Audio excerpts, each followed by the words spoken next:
And I was like, pagal hai kya ye? And that's when you try to upgrade either things on your motorcycle or your motorcycle itself. But majority of the time you will not buy a GS, you will buy any other motorcycle. आज रात 12 बजे से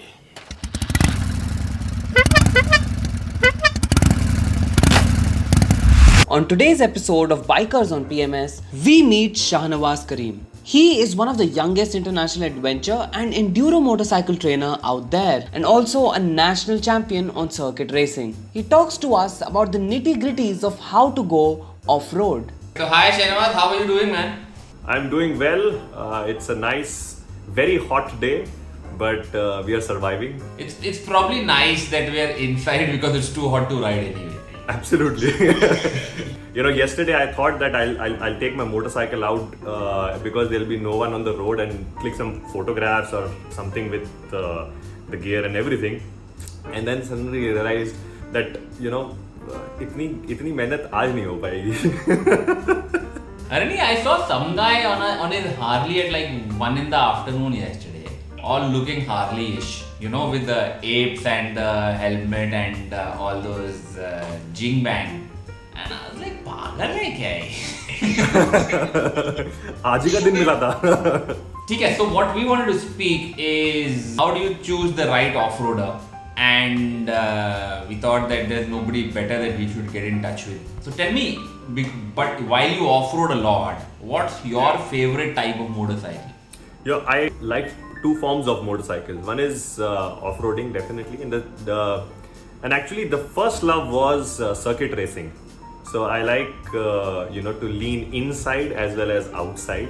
And nowadays off-roading has become so much, and the motorcycles have also become so much evolved that even off-road motorcycles can lean inside, outside. You can do a lot more. So nowadays I'm enjoying adventure motorcycles. So why do you think people are getting into it? See, there are two very important things. One is everyone, including me, have been tired of commuting regularly on regular motorcycles. कुछ नया करते हैं. You can't go to the racetrack quite often until unless you break your bank balance. But then on off-road, and I would not say like hardcore motocross or supercross style, but regular trail riding, and this is doable on predominantly 80% of the motorcycles. And when you do that, you tend to explore more, you enjoy more, you meet more people. And that's the essence of adventure that everyone wants. Everyone wants to do new things, and off-roading, adventure riding gives that essence to everyone. Another reason why I think a lot of people get into it is because especially if you're in our part of the country, in Gurgaon, there anyway aren't any roads, no? So especially the monsoons are coming, so anyway the roads will vanish, and if you don't know how to do it, you may as well not ride. So there some people are actually forced into it. Absolutely. So what's your one advice for somebody who wants to get into it? There are two things. As a rider myself, and the second thing is about the motorcycle.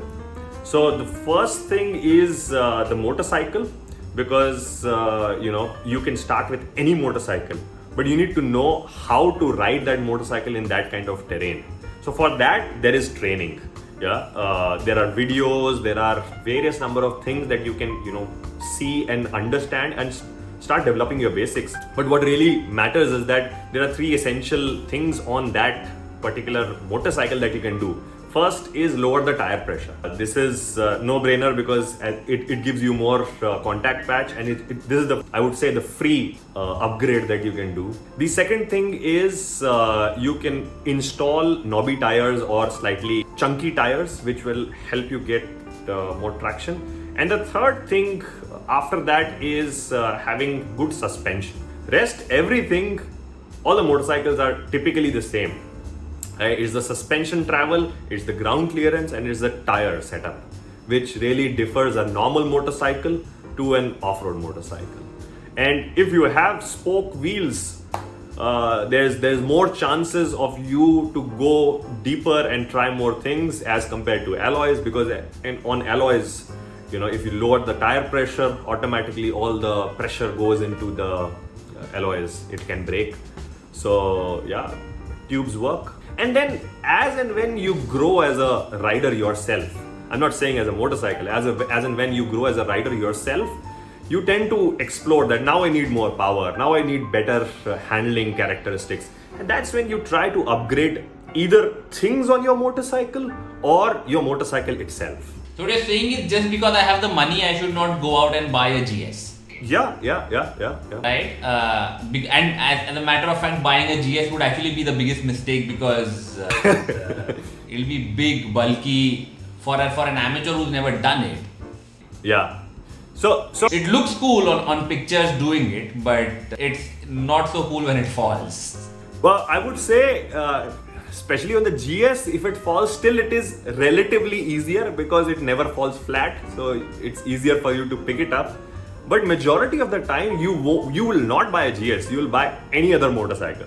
For that matter, like an X-Pulse or an old Impulse as well. Those are good starter motorcycles for you to really understand if you want to try this form of motorcycling or not. And then you can really figure out if you are capable, you want to do this, you want to risk more or not, because at the end of the day there is risk involved. So what you're saying is you should not start big, always start small. No, you can start big, but then when you start big, you need to get the training, get the skill set faster to hone those things on that motorcycle. There is a learning curve. If you are on a small motorcycle, you can go up to 80-90% of that motorcycle. But if you are on a big motorcycle, you will not go 80-90%. You will definitely be in your 50-60% capability of the motorcycle. And if it is a new motorcycle, you would actually not go into 50. You will be still in the 20-30%. You would not want it to fall. You would want to clean it. So I would say if you have budget, go ahead, buy it. I won't stop you. But then please go ahead and get trained. And second most important thing is invest in protective gear, because you will fall. There's no rider who has not fallen. So what's the sort of specification that we should go for when we are looking for gear for something like this? It starts from a budget perspective. I would say that whatever your motorcycle cost is, at least 10% should be your riding gear budget. So if your motorcycle is 1 lakh rupees, spend at least 10,000 rupees. And as and when you grow, you try to increase that percentage in your investment. The basic thing is start with a good, I would not say just ISI mark, but also EC or DOT certified helmet, which can really protect. There are new technologies which are coming in, like MIPS technology, which will help you in internal rotation, prevention, etc. Then for whole upper body protection, you have either riding jackets or armors, which you can wear with a jersey. For lower body, you have riding pants. But if you are doing adventure riding, I have learned from my mistakes. I have later invested in a knee brace. And if you know that your riding would be aggressive, do invest in knee brace. Otherwise, knee pads are fine. But definitely invest in good riding boots. Adventure riding boots have a tendency to go down like this when you stand up on the motorcycle. So invest in a rigid sole. So these are the things. Yes, some people prefer enduro gloves. Some people prefer thick gloves. It's all choice. I won't say anything about that.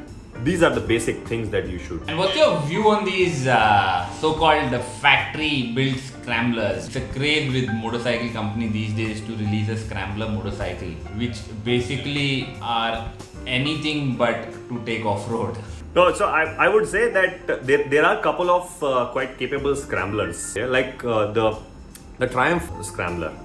Because of the suspension travel it has, because of the rake angle, because of few technical things, it's quite a nice motorcycle. The second one is I would say the Ducati Scrambler Desert Sled. But what I really want to say about the Scrambler culture is that it really started when people who were especially guys in the US who wanted to take their same motorcycle which was there for their daily commute as a weekend warrior, and that's when they built those scramblers.